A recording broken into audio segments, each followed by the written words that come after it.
Nessa edição da Entrevista Paideia, o programa recebe aqui no estúdio o professor Ernesto Chaves Pereira, que é professor titular do Departamento de Química da UFSCar e também integra o Centro de Desenvolvimento de Materiais Funcionais, o CDMF, que é um dos Centros de Pesquisa, Inovação e Difusão, o CEPIDES, da FAPESP. No centro, o professor Ernesto é coordenador de transferência de tecnologia e, neste mês de maio, nos dias 9 e 10, organiza o segundo workshop de inovação do CDMF. Muito boa noite, Ernesto. Muito obrigada por ter aceito o nosso convite. Boa noite, muito obrigado pelo convite. Já há vários anos que se fala muito em fomento à inovação no Brasil, se discute a relevância de avançarmos em relação à inovação e, em geral, registra-se, mesmo depois de tantos anos, que ainda há muito por se fazer para que a gente tenha um ambiente propício à inovação. Nesse momento particular do país, principalmente com imensos desafios econômicos, qual é o papel que você atribui à inovação, e também como você avalia qual é o lugar em que a gente se encontra em termos da história da inovação no Brasil, até onde chegamos e até onde ainda precisamos ir? Bom, talvez antes da gente falar só de inovação, e que eu vou usar a palavra tecnologia como sinônimo de inovação, a gente tem que diferenciar o que é ciência do que é tecnologia. Então, a ciência tem algumas características muito peculiares. Então, primeiro, que ela é não precificável. Quer dizer, eu não sou capaz de, hoje, atribuir um valor a algo que foi descoberto e que ainda não tem uma aplicação. Então, não adianta se falar em custo de ciência. Ela não tem preço. Bom, a ciência, quando ela ganha uma aplicação na sociedade, no contexto social, e isso, gente, ele muda de tempos em tempos. Tá? Então, lá no século XVIII e XIX, então, a máquina a vapor foi o grande, que propiciou o grande avanço tecnológico, em razão de se ter um combustível num país que chamava Inglaterra, que era o carvão, a máquina a vapor evoluiu e provocou, teve como consequência a Revolução Industrial. Então, isso é uma aplicação de algo científico. E a ciência que se faz hoje, normalmente, dentro das universidades, ela pode se tornar tecnologia num futuro. Que futuro? Também não é possível, hoje, determinar que futuro é esse. Há muitos anos eu tive a oportunidade de ler uma revista de 1945 que previa quais seriam as grandes tecnologias do final dos anos 60. Bom, de 10 que eles propuseram, eles erraram 9. Só acertaram, em parte, na utilização do laser em muitas áreas de aplicação na sociedade humana. Bom, e a tecnologia? A tecnologia, então, ela é uma aplicação da ciência, mas ela é precificável. Na verdade, no caso da tecnologia, eu tenho que perguntar a quem interessa, quanto vai ser pago por ela, tá? E em que contexto ela é desenvolvida. Então, a tecnologia é uma aplicação da ciência considerando o contexto social que ela existe.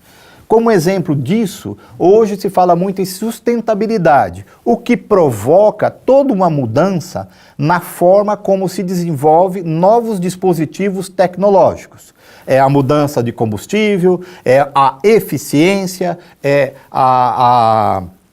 as regras que a gente chama de química verde, que tem uma série de implicações sobre a geração de resíduos, ou mesmo a geração dos resíduos cotidianos pelas pessoas, como é que eu minimizo isso, como eu diminuo, como pode ser diminuído o impacto ambiental dessa grande quantidade de resíduos que é gerado.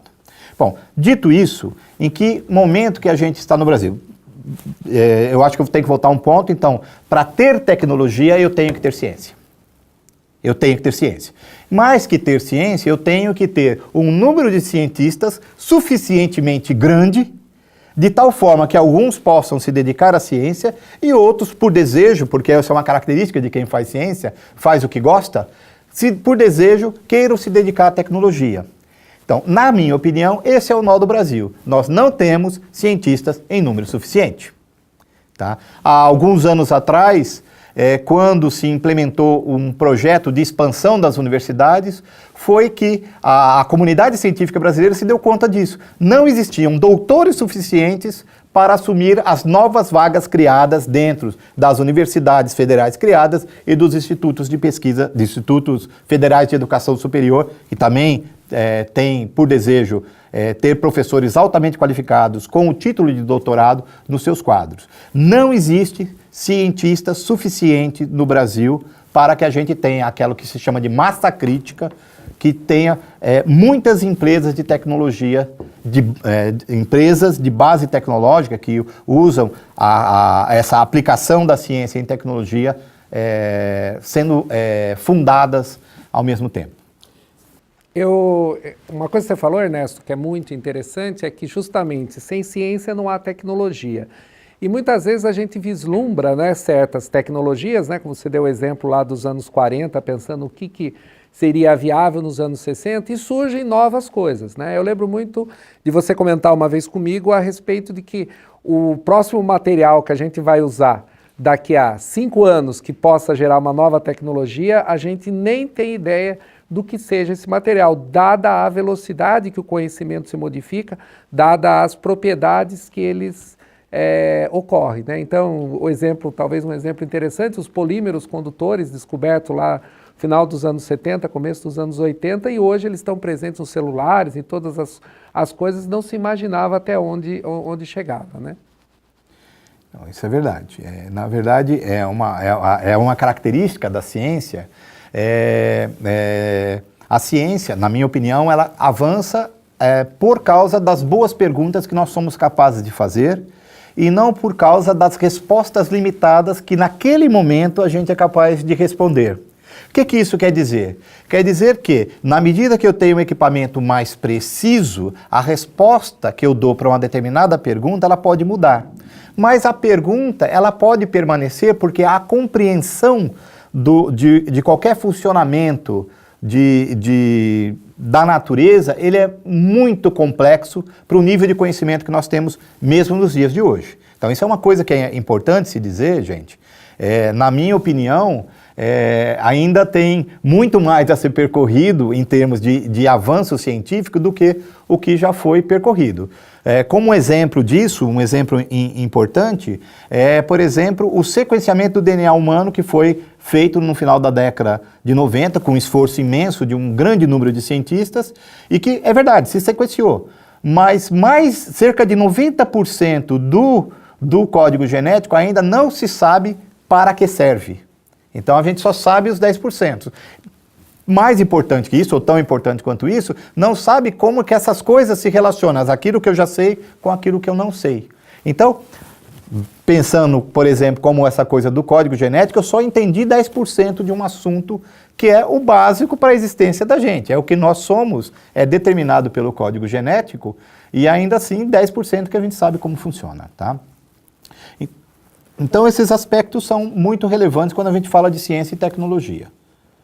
Ernesto, você já abordou alguns temas críticos em relação à inovação, ao desenvolvimento do conhecimento, da tecnologia, e eu queria falar um pouco agora dos temas que são os eixos principais do próprio CDMF, do Centro de Desenvolvimento de Materiais Funcionais. Então, o CDMF, do qual você é coordenador de transferência tecnológica, tem como áreas prioritárias de atuação saúde, meio ambiente e energia, relacionada, é claro, aos materiais. Nessas áreas, qual é a importância, né, qual é o papel da inovação e quais são os principais desafios? Bom, na verdade, os CEPIDs da FAPESP, eles têm esse propósito. Então, de uma forma normal, são grupos de cientistas que nós chamamos que têm já uma história longa, a gente usa a palavra consolidados, e a FAPESP colocou como desafio esse grupo de cientistas, boa ciência é sabido que vocês já fazem. Então agora vamos fazer outras coisas. Que são essas outras coisas importantes? Primeiro, como que você conta para o público leigo, para a sociedade, aquilo que você faz de uma forma que ela compreenda a importância disso. Isso é uma coisa muito importante, né? A beleza só se acha belo aquilo que se compreende. E a outra, como que a gente transforma esse conhecimento básico, fundamental, em aplicações úteis para a sociedade. Aí vem a inovação e a tecnologia que eu estava dizendo agora. Então são esses 3 eixos que norteiam o CDMF. Na verdade, o CEPIDES e particularmente o CEPID do qual eu participo, o Centro de Desenvolvimento de Materiais Funcionais. Bom, como isso funciona dentro do CDMF, o desenvolvimento da nossa vocação de transferir conhecimento científico e transformá-lo em aplicações tecnológicas. Nós temos um número expressivo, são certamente perto de umas centenas de alunos de pós-graduação, alunos de mestrado, alunos de doutorado e pelo menos 40 pesquisadores que já têm o doutorado, nós chamamos eles de pós-doutores ou pós-docs, de uma forma mais simples, e nós propiciamos a esse conjunto de cientistas jovens oportunidade deles aprenderem sobre empreendedorismo, sobre o apoio da infraestrutura de equipamentos do CEPID para que eles tenham oportunidade de pensar materiais com propriedades especiais, que é o que a gente sabe fazer bem, e que tenham possíveis aplicações para a sociedade, quer dizer, que se tornem produtos, tá? Juntamente a isso, a gente tem o apoio da FAPESP. A FAPESP no estado de São Paulo, ela tem uma ação que, na minha opinião, é fundamental, que é o programa PIP.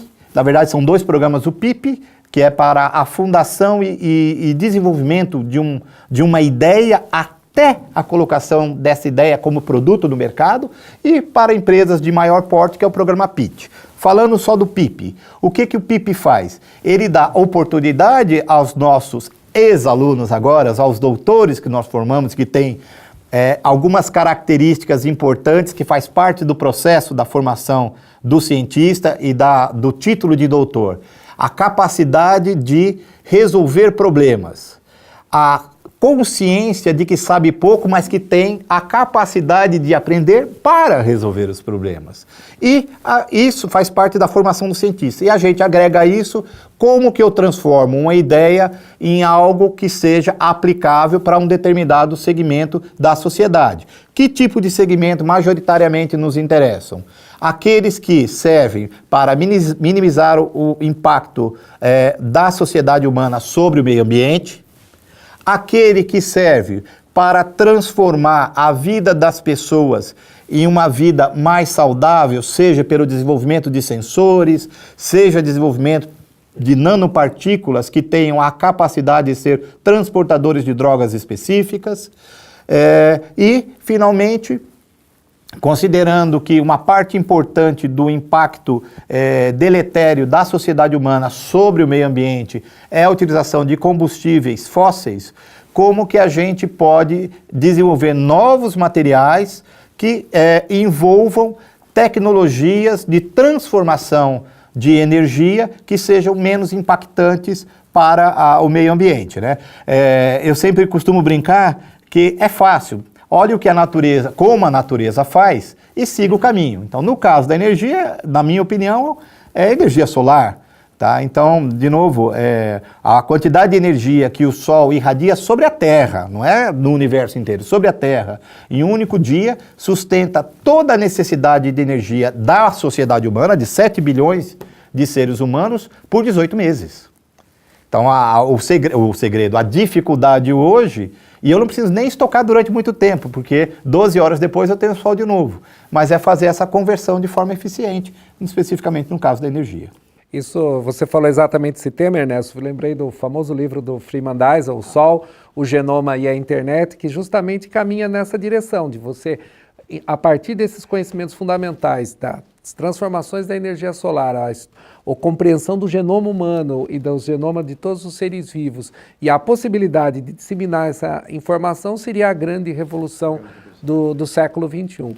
E eu acho que nesse aspecto, o grande desafio também que nós temos é que fazer com que os nossos doutores se estimulem a fazerem projetos desse tipo, né? Porque precisa, digamos assim, num país como o Brasil, ter uma certa dose de coragem de sair daquilo que você está fazendo que é o convencional, para arriscar transformar aquele resultado que você teve no doutorado, aquela pesquisa inédita que você fez, tentar fazer isso evoluir num produto e numa outra coisa. Então, realmente é um desafio, eu parabenizo aqueles que têm essa coragem, esse empreendedorismo de tentar fazer essas grandes tentativas que podem dar grandes resultados.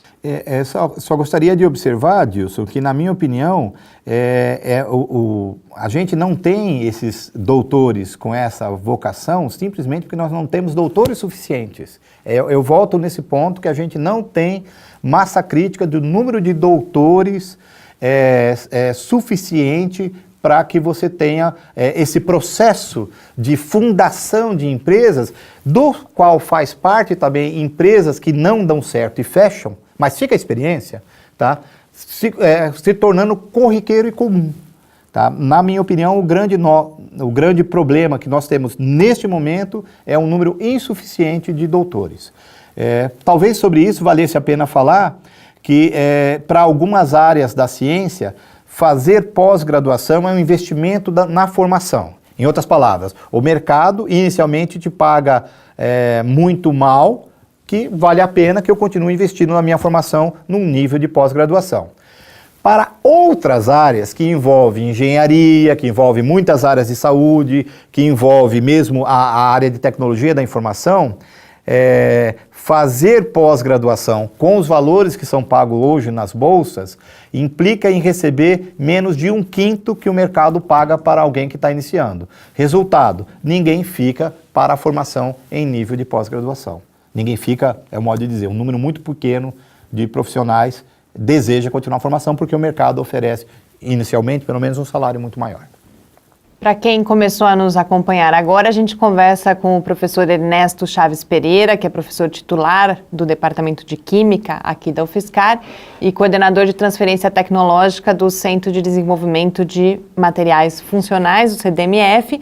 Conversamos sobre inovação e eu acho, Ernesto, que em vários momentos da sua fala você já tangenciou um debate que é bastante feito também, que é a quem cabe a inovação.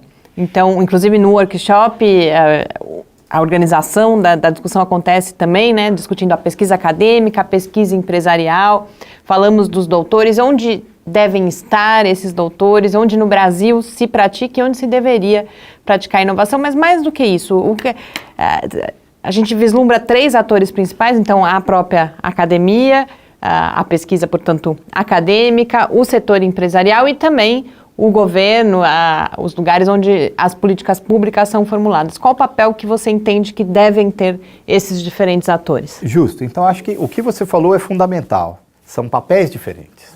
Então, veja só. Na minha opinião, o papel da universidade é formar recursos humanos. Tá? Quando eu digo formar recursos humanos, tem que se entender que o que se ensina na universidade não é o histórico. Tá? Quando você entra no primeiro grau e você aprende a leitura, é um conjunto de regras bem estabelecidas que existe há muitos anos. Claro que tem as reformas ortográficas, mas a estrutura da linguagem, ou a estrutura do pensamento matemático, mesmo um conhecimento superficial da história e da geografia, e mesmo a formação sobre a história do pensamento, que é da filosofia, que são todas áreas importantes de conhecimento, mas é um conhecimento histórico, tá certo? Bom, aqui na universidade, a gente começa ensinando o conhecimento histórico. A minha opinião, por exemplo, sobre um curso que eu acho maravilhoso é o curso de Física.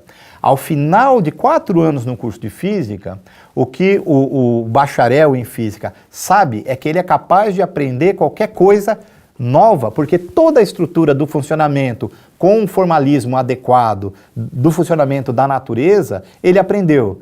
E aí você vê físicos trabalhando com novos materiais, que tradicionalmente está na química, ou na engenharia de materiais, ou na engenharia química.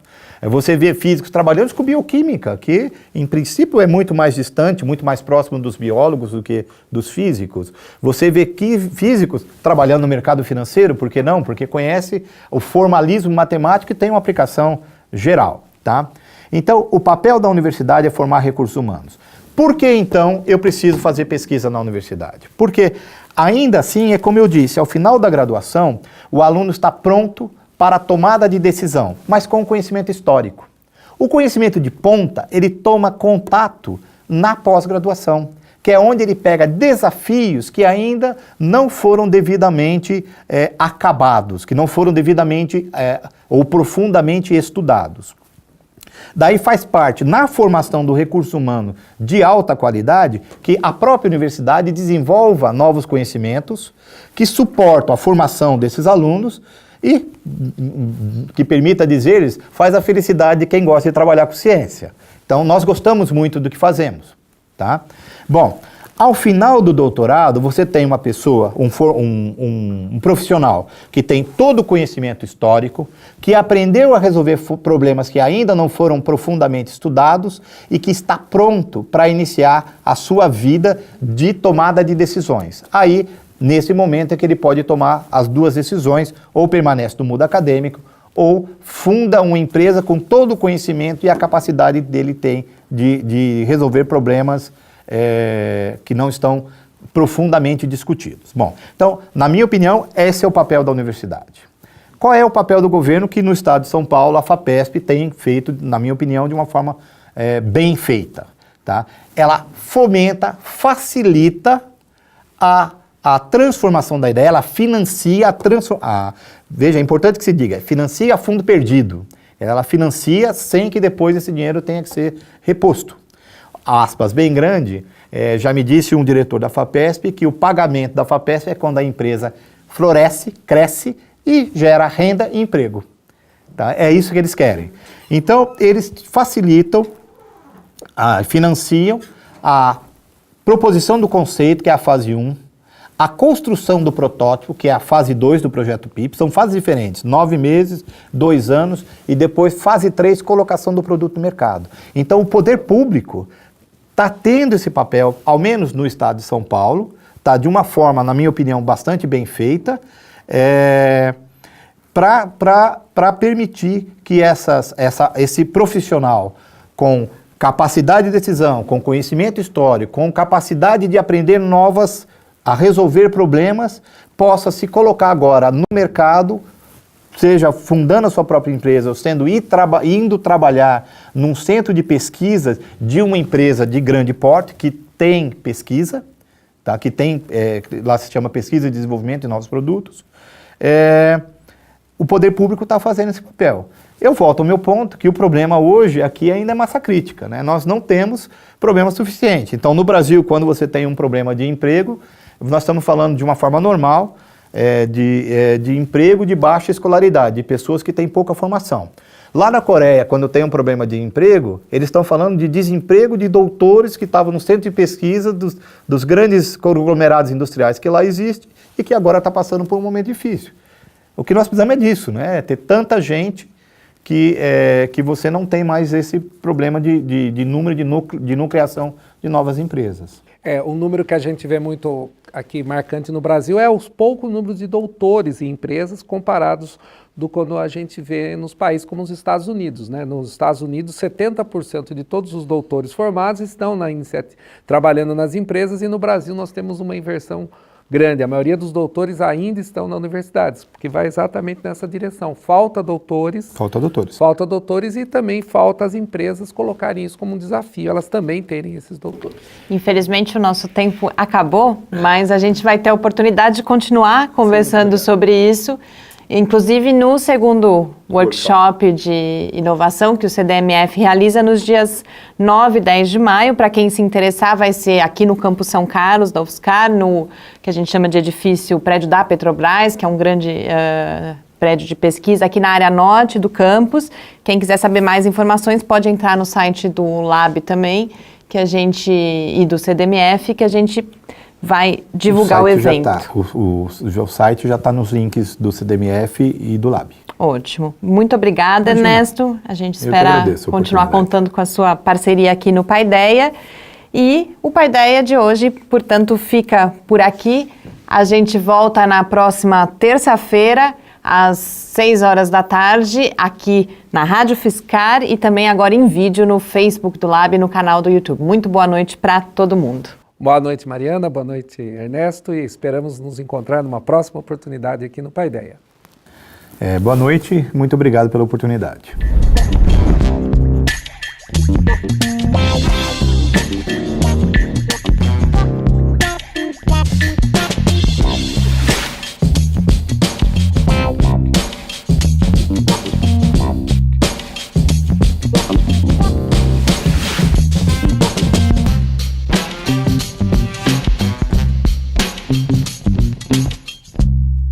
Música